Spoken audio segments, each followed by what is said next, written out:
बसपा को बचपन से हमने देखा है, हमारी माताओं ने हमें बड़ा किया है। माताओं ने उन्हें मौका दिया कि वो घर संभाले ताकि हमारे मर्द बाहर निकल के काम कर सके, बसपा के लिए काम कर सके। तो सबसे बड़ा संघर्ष हमारी माताओं ने। बिल्कुल। देखिए, राजस्थान में बीएसपी पूरे रिकॉर्ड तोड़ेगी। जो परिवार से नाराज लोग बैठे हुए हैं, तो उनको ये लगता था कि बहुजन समाज पार्टी के जो कार्यकर्ता, जो वरिष्ठ लोग हैं, काम नहीं करते हैं। उनकी नाराजगी इस बात को लेकर के थी। और जैसे जैसे कारवां हमारा बढ़ रहा है और इसे यात्रा निकल रही है, तो जो नाराज लोग हैं, पहले तो हम लोग उनसे कांटेक्ट करने की कोशिश करते हैं। अगर उनसे बात हो जाती है तो उनको मना करके साथ में लाते हैं, उनके घर जाते हैं, उनके चाय पीते हैं, जा करके बिना बुलाए पहुंच जाते हैं। और उसके साथ ही जैसे जैसे मूवमेंट बढ़ रहा है तो वो लोग खुद ही स्वतः भी आ गए कि सब अब ठीक काम चल रहा है, अच्छा काम चल रहा है, मजबूती से काम चल रहा है। तो इस तरह से हम लोग उनको भी कन्विंस कर रहे हैं। मनोज कांशीराम साहब कहते थे कि अगर आप मुझे संसद में बोलने नहीं दोगे तो हम अपनी आवाज़ को, अपनी बातों को हम ज़मीन तक, ग्राउंड तक, स्तर तक लेके जाएंगे। मैंने तो संसद के अंदर बोला था कि आपके अमृतकाल में मटके से पानी छू लेने पे मौत कर दी जाती है, मोश रखने पे मौत दी जाती है, घोड़ी पे बैठने पे मौत दी जाती है। तो ये अमृतकाल नहीं है। आपके लिए अमृतकाल हो सकता है, लेकिन बहुजन समाज के लिए अमृतकाल नहीं है। आज जितना ही बहुजन समाज पूरा देश का है, तो उनके मन में, ये तो हर बंदे के मन में रहता है कि काश मेरी बहन जी देश की गद्दी पर बैठे हैं। नमस्कार, मेरा नाम है सुरेंद्र सिंह और आप देख रहे हैं एसएम न्यूज़। आज हमारे साथ रामजी गौतम है, जो किसी नाम तारीफ के मोहताज नहीं है, लगातार अपनी बात को बड़ी दबंगता से बोलते हैं। और कुछ लोग ये भी बोलते हैं कि बसपा के पदाधिकारियों से मिलना बहुत मुश्किल होता है। आप देखेंगे कि इस वक्त सुबह के 6:30 बजे हुए हैं और टी शर्ट के अंदर साहब मॉर्निंग वॉक कर रहे थे। हमारी मुलाकात इनसे जयपुर में हो रही है। जब इनसे मेरी बात हुई तो उन्होंने कहा आप कभी भी आइए, आप रात को आइए, सुबह आइए। मतलब यह उनका एक स्तर होता है बसपा के लोगों का कि वे 24/7 यानी 24 घंटे 7 दिन कभी भी मिलते हैं। आप देखेंगे क्योंकि राजनीति की तरीके से उनको भी कुर्ता नहीं पहनना, स्टार्स वाला कुर्ता नहीं पहनना, क्योंकि ज़मीनी स्तर पर जुड़ते हैं। आपका स्वागत है और मैं आपका धन्यवाद भी करूँगा जो आपने सुबह सुबह इतनी जल्दी हमें बुला के समय भी दिया। धन्यवाद। और सभी श्रोतागणों को मैं जय भीम भी करना चाहता हूँ जी। और जो कि देखिए, हम लोग पार्टी के वर्कर हैं जी, और ज़मीन से उठ करके आए हैं। हम किसी राजा महाराजा या बड़े नेता के बच्चे नहीं हैं जी। तो जो हमारा समाज आज भी कैजुअल ड्रेस ही पहनता है और वही ड्रेस पहनते हैं जी। और ड्रेस के मामले में तो मैं कहना चाहता हूँ कि हम सबको एक डायरेक्शन दिया है ड्रेस के मामले में बाबा साहब डॉक्टर अम्बेडकर ने जी। बिल्कुल। और ख़ास तौर से बहुजन समाज के लिए ख़ास तौर से कि कौन से कैसी ड्रेस पहने, तो हम लोग उसका फॉलो करते हैं जी।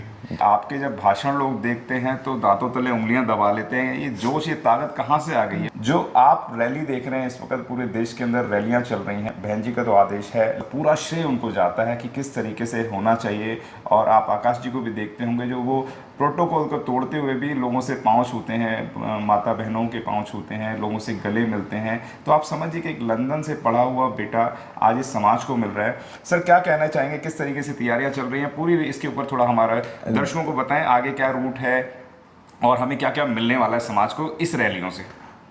मुझे जब इतने प्रदेशों में मैंने लंबे अरसे 5 साल से मैं काम कर रहा हूँ, मध्य प्रदेश, राजस्थान, छत्तीसगढ़, तेलंगाना जैसे स्टेटों में जी। तो मुझे आवश्यकता हुई कि लग रहा है कि मुझे भी जो बात है, हम मीटिंग करते हैं ज़िले में जाकर के, विधानसभा में जाकर के, लेकिन हम अभी ग्राउंड लेवल पे नहीं पहुंच पा रहे हैं जी। और कई सारी ऐसी बातें हैं कि जब तक आप जनता के बीच में अपनी बातों को रख नहीं पाएंगे, नीचे तक जाकर नहीं पाएंगे, तो बात आगे बढ़ने वाली नहीं है जी। तो और संसद के अंदर भी आप देखते हैं कि जब संसद के अंदर भी गरीबों के लिए, दलितों की, आदिवासियों की आवाज़ उठाते हैं तो रोका जाता है, टोका जाता है। 2 मिनट बोलते हैं, 2 मिनट में बात खत्म करो, 1 मिनट में बात खत्म करो। तो मतलब वहाँ पे इन जो दबा कुचला समाज है उसकी आवाज़ रखने का भी अवसर वहाँ पे बहुत ही कम ही मिलता है, ना के बराबर मिलता है।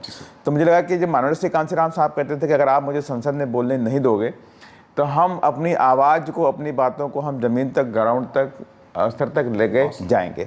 तो उसी स्तर पे हम लोगों ने पूरा प्लान किया, मेरे माइंड में आया। फिर हमने उसका प्रैक्टिकली मैंने स्टार्ट किया वहाँ तेलंगाना के अंदर। तो वहाँ पे यात्रा चली, बहुजन राज यात्रा चली। उसके बाद फिर हमने इस यात्रा को मध्य प्रदेश में चलाया। मध्य प्रदेश में 80 दिनों की यात्रा चली वहाँ पर। वो गाँव में गई, ग्राउंड में गई, लोग 2-2 बजे रात तक वेट कर रहे थे, मीटिंगें हुई। और उसी तर्ज पे उसके बाद फिर हमें एहसास महसूस हुआ कि राजस्थान में भी हमें इस तरह का एक्टिविटी करनी चाहिए। तो उसको प्लान किया गया और फिर माननीय बहन जी से परमिशन लेकर के फिर हम आज मध्य प्रदेश, ये राजस्थान के अंदर भी यात्रा चल रहे हैं लेकर के, और जल्दी ही इसके बाद हम छत्तीसगढ़ भी पहुँचेंगे जी। छत्तीसगढ़ का भी प्लान है हमारा आगे बढ़ने का। तो क्या लगता है कि राजस्थान पे हम अपनी बहन जी के झोली में कितनी सीटें दे पाएंगे सर? देखिए, राजस्थान में बीएसपी पूरे रिकॉर्ड तोड़ेगी जी।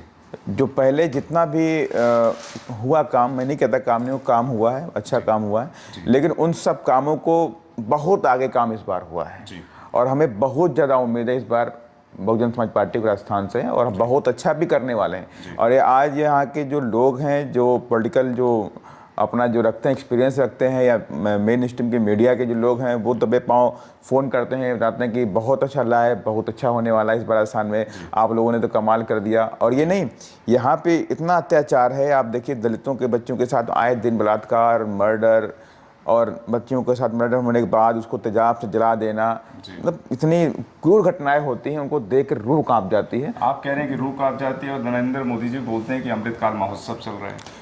मैंने तो संसद के अंदर बोला था कि आपके अमृतकाल में मटके से पानी छू लेने पे मौत कर दी जाती है, मोश रखने पे मौत दी जाती है, घोड़ी पे बैठने पे मौत दी जाती है, तो ये अमृतकाल नहीं है। आपके लिए अमृतकाल हो सकता है, लेकिन बहुजन समाज के लिए अमृतकाल नहीं है। तो ये हमारे लिए अमृतकाल नहीं है, उन धन्ना सेठों के लिए अमृतकाल है, जो बड़े बड़े धन्ना सेठ हैं, पूंजीपति, उनके लिए अमृतकाल है। लेकिन ये जिसको नरक काल जैसा है दलितों और आदिवासियों के लिए, उनके लिए कोई योजना है सरकार के पास नहीं। उनके बच्चों की परीक्षाएं खत्म की जा रही हैं, उनकी फ्री शिक्षा को आदरणीय बहन जी ने लागू किया था 2003 में कि फ्री एजुकेशन में, मतलब कि 0 फीस में एडमिशन होगा, वो उत्तर प्रदेश में ख़त्म कर दिया गया। इस बात को रखने का मौका भी नहीं दिया गया संसद के अंदर, बड़ी मुश्किल से रखने का मौका दिया गया।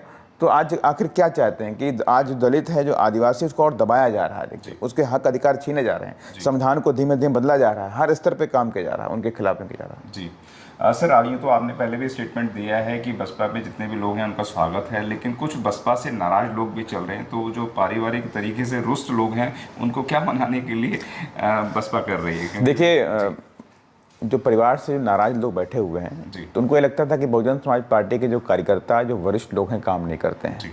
उनकी नाराजगी इस बात को लेकर के थी। और जैसे जैसे कारवां हमारा बढ़ रहा है और इसे यात्रा निकल रही है, तो जो नाराज लोग हैं, पहले तो हम लोग उनसे कांटेक्ट करने की कोशिश करते हैं। अगर उनसे बात भी आती है तो उनको मना करके साथ में लाते हैं, उनके घर जाते हैं, उनके चाय पीते हैं, जा करके बिना बुलाए पहुंच जाते हैं। और उसके साथ ही जैसे जैसे मूवमेंट बढ़ रहा है, तो वो लोग खुद ही स्वतः भी आ गए कि सब अब ठीक काम चल रहा है, अच्छा काम चल रहा है, मजबूती से काम चल रहा है। तो इस तरह से हम लोग उनको भी कन्विंस कर रहे हैं, पूरी तरह से लोग ला रहे हैं, वो साथ में लोगों को ला रहे हैं। कहते हैं कि एक मेरे को शेर यहाँ पर याद आ रहा है, वो मैं शेर भी यहाँ पर बोल देता हूँ। कहते कोई पूछता ना था तेरी बंदगी से पहले, तूने मुझे छूके अनमोल बना दिया। तो आकाश आनंद जी का जो हवाई दौरा चल रहा है इस वक्त, वो समझिए कि वो जहाँ से निकलते हैं और जितने भी बहुजन समाज के लोग इस वक्त रुष्ट थे, वह उनके काफिले में जुड़ जाते हैं और उनके स्वागत के लिए तत्पर रहते हैं, फूलों से, मालाओं से, जल वगैरह जितनी भी व्यवस्था वह कर सकते हैं उस तरीके से। और आकाश आनंद जी भी, मैं बार बार बता रहा हूँ कि आप उनके वीडियोस देखेंगे जो सोशल मीडिया नहीं दिखाता है, वह अपने प्रोटोकॉल को तोड़ते हैं और वह कहीं भी जाके घुस जाते हैं और तमाम जो अधिकारी होते हैं वो देखते रहते हैं कि आकाश जी कहाँ चले गए।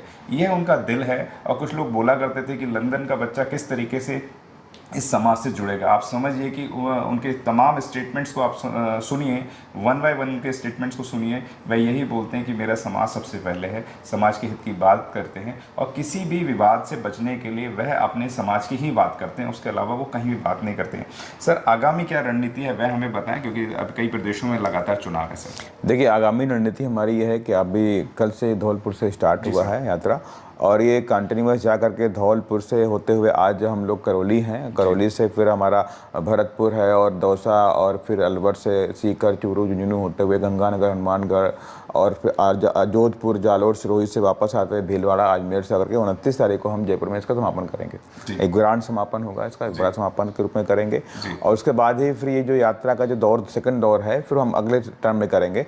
और अभी हाल ही में 9 सितंबर को हम छत्तीसगढ़ पे स्टार्ट करने जा रहे हैं। तो अभी जो यात्रा का जो काम चल रहा है, यात्रा करने के बाद फिर हमारा जो पूरा जो गाँव चलो अभियान है, बहुजन समाज पार्टी के जो वरिष्ठ जो कार्यकर्ता हैं वो आपस अपने अपने कामों में लग जाएंगे, गांव चुनाव अभियान के बीच में जाएंगे। और उसी बीच हम प्रत्याशियों को लिस्ट भी फाइनल करेंगे, चूँकि हम चुनाव के दौर में प्रवेश करने जा रहे हैं। अगले महीने अक्टूबर में हम लोग चुनाव तक एंट्री कर जाएंगे। तो चुनाव को लेकर के बड़ी बड़ी सभाएँ, बड़ी बड़ी रैलियाँ शुरू हो जाएंगी। आदरणीय बहन जी की भी संभावित यहाँ पर 6-7 रैलियाँ होंगी, आकाश जी की बड़ी बड़ी सभाएँ की जाएंगी। ये सारे प्लान हमारे पाइपलाइन में हैं, उन पाइपलाइन के साथ, प्लान के साथ हम काम करेंगे। 100% बेस पे एक बड़ी उपलब्धि यहाँ पे हासिल करने करेगी बसपा की आंधी। बसपा को कहाँ देखती है, यानी कि बहन जी को कहाँ देखती है? आज तमाम देश के लोग ये बोलते हैं कि बहन जी प्रधानमंत्री बने, तो किस ग्रास रूट से प्रधानमंत्री बनेंगी वह थोड़ा सा नज़र डालें। देखिए, आज जितना ही बहुजन समाज पूरा देश का है जी, तो उनके मन में तो हर बंदे के मन में रहता है कि काश मेरी बहन जी देश की गद्दी पर बैठे हैं।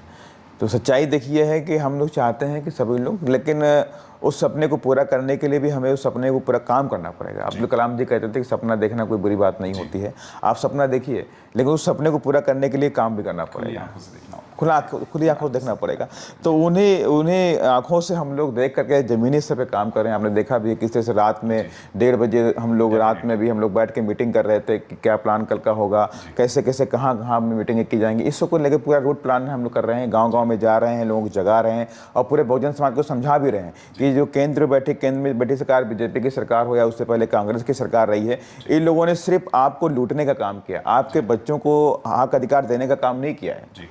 ये आपके खिलाफ हैं, आपके फेवर में नहीं है। तो आज पूरे देश में बहुजन समाज के लोगों को, युवाओं को समझाने का भी काम चल रहा है। कैडर कैंप लिए जा रहे हैं, कंटिन्यूस कैडर कैंप जारी किए गए हैं, हर जिले के अंदर कैडर कैंप किए गए। यहाँ तक कि दोनों प्रदेशों के अंदर प्रदेश स्तरीय हम लोगों ने प्रदेश लेवल पे कैडर कैंप किए और अभी बड़ी हम लोग बामसेफ की मीटिंगें कर रहे हैं, एम्प्लॉइज़ के साथ में बहुजन मीट भी कर रहे हैं।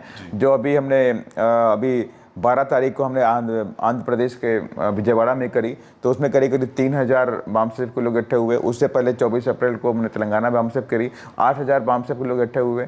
और अभी हम जल्द ही 2 अक्टूबर को हम लोग अभी भोपाल में करने जा रहे हैं, जिसमें 5000 बामसेफ के लोग इकट्ठे हो रहे हैं। और इस तरह से मंडली हमने बामसेफ को लोगों को तैयार किया है और मंडलीय स्तर पर हमने युवाओं के भी कैडर कैंप लेने का काम किए हैं। तो इस तरह से ज़मीनी स्तर पर काम चल रहा है। जो हम शोबाजी नहीं करते कि हम बहुत कुछ शोबाजी करके दिखाएं, वो कुछ नहीं, ज़मीनी स्तर पे काम चल रहा है। 100% हमें पूरी उम्मीद है कि हमारे वर्क जो हम लोगों ने, हमारी पूरी टीम ने, पार्टी के जो पदाधिकारी, इन सभी लोगों ने जितना काम किया उससे बेहतरीन रिजल्ट इस बार आने वाला है। जी, जिस तरीके से बहन जी ने बोला कि बैलेंसिंग पावर की सरकार बनेगी, तो लोग आज पूरे बड़े त्राही हुए पड़े हैं। लोग बोलते हैं कि दूध का जला भी छाछ को फूंक कर पीता है।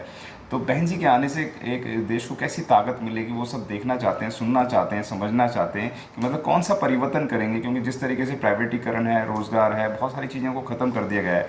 तो किस तरीके से बहन जी इस देश को एक बैलेंसिंग में कर पाएंगी अगर ताकत? अभी आप देखिए कि थोड़ा सा एग्जाम्पल लेते हैं। जब आदरणीय बहन जी 4 बार मुख्यमंत्री बनी और 4 बार मुख्यमंत्री बनने से पहले उत्तर प्रदेश एक जंगल राज था।